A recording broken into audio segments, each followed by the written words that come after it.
आम्ही राज्यातील शेतकऱ्यांसाठी कर्जमाफी योजना राबविण्याचे आश्वासन दिले होते।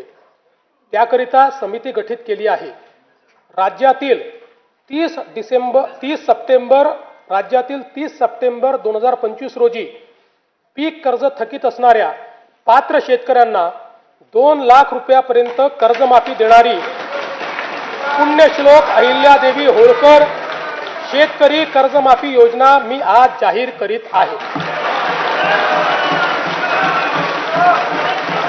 नानाभाऊ, राज्यातील नानाभाऊ ऐकायचं एक मिनिट। राज्यातील 30 सप्टेंबर 2025 रोजी पीक कर्ज थकीत असणाऱ्या पात्र शेतकऱ्यांना 2 लाख रुपयापर्यंत कर्जमाफी देणारी पुण्यश्लोक अहिल्यादेवी होळकर शेतकरी कर्जमाफी योजना मी आज जाहीर करत आहे।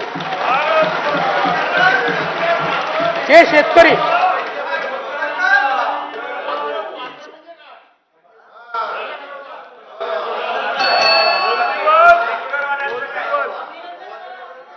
तुम्ही पण जाहीर केले तर पात्रच म्हटलं होतं, पात्रच म्हणावं लागतं, अपात्राला देता येत नाही। ऐका पुढे, अजून संपलं नाहीये। अरे अजून संपलं नाही, थांबा रे बाबा, शांत बसा, शांत बसा। जे शेतकरी कर्ज घेऊन नियमित परतफेड करतात अशा शेतकऱ्यांना प्रोत्साहन देण्याच्या हेतूने नियमित कर्ज परतफेड केलेली असल्यास अशा पात्र शेतकऱ्यांना 50,000 रुपयापर्यंत प्रोत्साहनपर लाभ देण्यात येईल। कर्जमाफी तसेच प्रोत्साहनपर लाभ देण्याबरोबर कोकणाला हे जास्त महत्त्वाचं आहे, कारण कोकणातले लोक सगळे कर्ज परत करतात। कर्जमाफी तसेच प्रोत्साहनपर लाभ देण्याबरोबरच राज्यातील बँकिंग यंत्रणा सक्षम असावी यासाठी समितीच्या शिफारसीतील निकषानुसार निर्णय घेण्यात येईल। शेतकरी वारंवार कर्जबाजारी न होता त्याला कायमस्वरूपी कर्जमुक्त करण्याचा शासनाचा संकल्प असून याबाबत समितीच्या शिफारसी अनुसार दीर्घकालीन उपाययोजना करण्यात येत आहेत।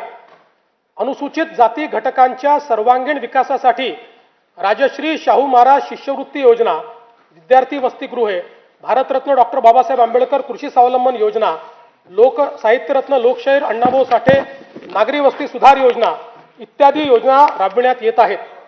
महात्मा फुले मागासवर्गीय विकास महामंडळ, साहित्यरत्न लोकशाहीर अण्णाभाऊ साठे विकास महामंडळ, संत रोहिदास चर्मोद्योग आणि चर्मकार विकास महामंडळाद्वारे अनेक योजना राबविण्यात येत आहेत।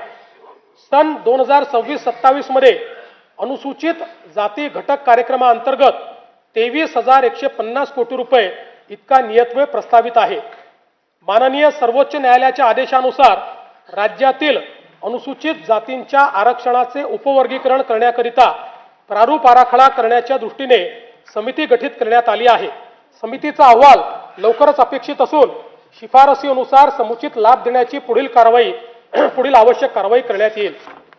आदिवासी समाजाच्या सर्वांगीण विकासासाठी राणी दुर्गावती महिला सक्षमीकरण योजना, शबरी आदिवासी वित्त व विकास महामंडळ, डॉक्टर APJ अब्दुल कलाम अमृतहार योजना, नमो आदिवासी स्मार्ट शाळा अभियान, आदर्श आश्रम शाळा, भगवान बिरसा मुंडा जोड रस्ते योजना, ठक्करवापा आदिवासी विकास योजना तसेच पंडित दीनदयाल उपाध्याय स्वयं योजना आदी कार्यक्रम राबविण्यात येत आहेत।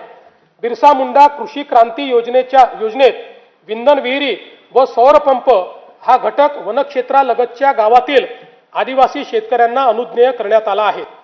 कातकरी, कोलाम आणि माडिया या आदिम जमाती तसेच पारधी समाजाच्या सर्वांगीण विकासासाठी विशेष पॅकेजद्वारे निधी राखीव ठेवण्यात येणार आहे।